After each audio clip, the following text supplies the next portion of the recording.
Ce soir, c'est le Classico, c'est la rencontre que tout le monde attend entre les brûleurs de loups de Grenoble, vêtus de rouge et de bleu, face aux dragons de Rouen, leurs meilleurs ennemis, vêtus de blanc ce soir. Perron face à Beauchemin pour le premier engagement de cette magnifique confrontation. Est-ce que vous êtes prêt, Pierre? Moi, je suis prêt comme les joueurs et c'est parti. Allez, c'est parti donc pour cette confrontation entre ces deux formations. Brûleurs de loups de Grenoble qui sont en tête de la Synerglace Ligue Magnus face aux Dragons de Rouen, donc troisième et double champion en titre. Tout de suite une première pression là mise par les Dragons de Rouen. Palais qui a été récupéré, on tente de s'en sortir un petit peu comme on peut. Et on met ce Palais même de suite en zone installé dans la zone. Et attention, oh, il est tout seul, Et c'est un premier face à face. La feinte, le lancer entre les jambes. Il commence cette confrontation, ce Classico comme des bombes. Les brûleurs de loups de Grenoble qui marquent le premier but. Et c'est l'ancien Rouennais François Beauchemin qui allume la première mèche. Oui, 1-0. François Beauchemin, hein, alors que les Rouennais s'étaient installés dans la zone. Une perte de Palais et tout de suite dans l'axe. Et c'est parti. Ils étaient presque deux tout seuls. Mais Beauchemin s'est échappé. Petite feinte gauche et droite sur le revers et sur son premier lancer, Lakovic s'incline et il est tout seul. Hein. Magnifique. Et vraiment, il fait une petite feinte, il lui la glisse du revers entre les jambes. Le premier lancé contre les Dragons rouennais sur cette échappée de Beauchemin. Hein. Allez, le décalage sur le côté droit et Ils sont trois. Là aussi ça va vite avec le tir qui vient faire sauter la pipette, signé Damien Fleury, l'inoxydable attaquant de cette formation des brûleurs de loups de Grenoble. Ils n'ont pas réussi à concrétiser les Rouennais et ils se font punir. Ça fait 2-0 et ça change tout hein, quand on remporte un engagement en défense. Oui. Même si là on n'est pas parvenu à dégager son camp du côté rouennais avec le décalage sur le côté gauche de Aurélien Der. Aurélien Der qui va l'avoir une fois de plus ce Palais avec Kyle Hardy. Oh le but! Oh le but incroyable des brûleurs de loups de Grenoble, double 1-2 avec Kyle Hardy et c'est Aurélien Der qui est à la finition. Une finition exceptionnelle en pleine lucarne. 3-0 pour Grenoble. Ben, c'est Der qui a pris le lancer. Là, il fait mine de lancer, il l'a remis. Et puis là, il a pris son lancer, un petit shoot du poignet. Ah, le petit coup d'œil à chaque fois aussi, hein, ouais. Pour regarder.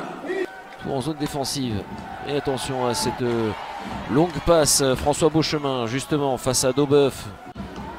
Oh, très bien dans l'axe. Superbe décalage. Et là aussi, ça termine en pleine lucarne. Ils sont en train de dérouler. Quelle confiance affichée par les brûleurs de loups de Grenoble. Ça fait 4-0. Un super jeu de Beauchemin hein, qui allait le chercher dans l'axe. Oui. Là c'est droitier, donc c'est Mallet. C'est Mallet qui allait le chercher effectivement. Ouais. Et oh là là, oui, il a fait sauter la pipette. Beauchemin a rendu le service que Mallet lui avait fait lors du premier but. Et là en tout cas il a emmené toute la défense avec lui. Il est revenu dans la zone et une petite passe du revers. Il s'est avancé vers la cage, une petite passe du revers et Mallet n'avait plus qu'à crucifier pour la 4e fois Lakovic. Attention, c'est encore un 2 contre 1 là. Et cette fin de tiers-temps qui fait 6 balles au Rouennais. Et c'est encore un but dans cette fin de deuxième tiers-temps complètement dingue pour les Grenoblois qui mènent 5-0 désormais. Ils ne sont plus là les Rouennais. 5-0 pour Grenoble. Toute cette saison qui a été tout de même relativement en dents de scie, même si ça a été ces dernières rencontres. Il y avait Grosse Tête qui était parti sur la cage et oui, et là voilà, parce que Lakovic il sait qu'il y a du monde à gauche, donc il est obligé. Qui n'ont pas eu trop le Palais.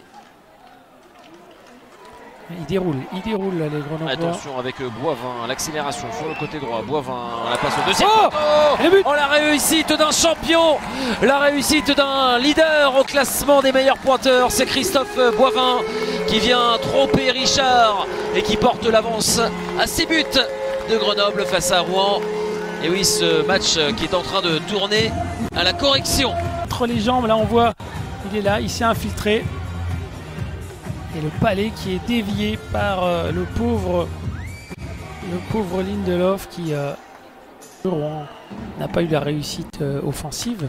Mais c'est surtout parce que Grenoble défensivement. Oh, le tir en pleine lucarne. Cette fois-ci, c'est Pierre Crinon. Et ça fait 7-0 ce match qui est en train de tourner à l'humiliation. Le Palais récupéré. Tout de suite, ça fonctionne à gauche. Et là, la pipette qui saute sur cette passe. Hein, c'était... Assez couderie pour Crinon.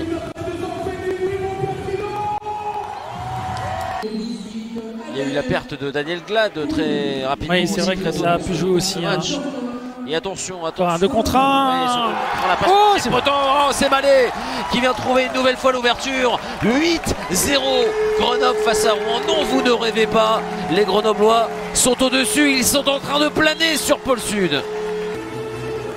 Magnifique, hein, c'est encore Beauchemin. Hein. Beauchemin est en train de se régaler dans ce match. François Beauchemin. Ah, il retrouve son meilleur niveau, François Beauchemin, et c'est terrifiant.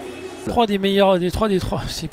Ils sont dans les 5 meilleurs joueurs du monde, ces 3 joueurs, donc c'est fou. C'est dingue. Oh, attention avec la passe parfaite de Damien Fleury en retrait pour venir. Ah oui, inscrire un 9e but face à Rouen. Mais qu'est-ce qui se passe? Qu'est-ce qui se passe? C'est Coudry qui vient marquer ce 9e but. En tout cas, c'était un droitier. Ça va tellement vite.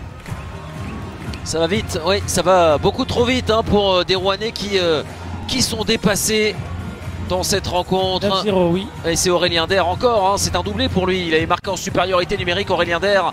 Et le voici de nouveau à la finition sur cette passe parfaite.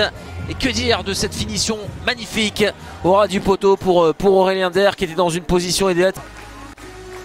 Un bien où peut-être... Oui. On dit toujours qu'il faut avoir un peu de difficulté. Bon, c'était pas un match facile hein, non plus pour les Grenoblois. Ils ont su être décisifs au moment, important, hein, en début de tiers, en fin de tiers, notamment en fin du 2e tiers. C'est la perfection qui l'a emporté ce soir. Ils ont été irréprochables de bout en bout. Victoire 9-0. Quel succès sensationnel des brûleurs de l'eau de Grenoble face à des Rouennais qui n'étaient pas dedans ce soir, n'ont pas réussi à rentrer dans cette rencontre et surtout ils sont tombés sur plus fort qu'eux ce soir.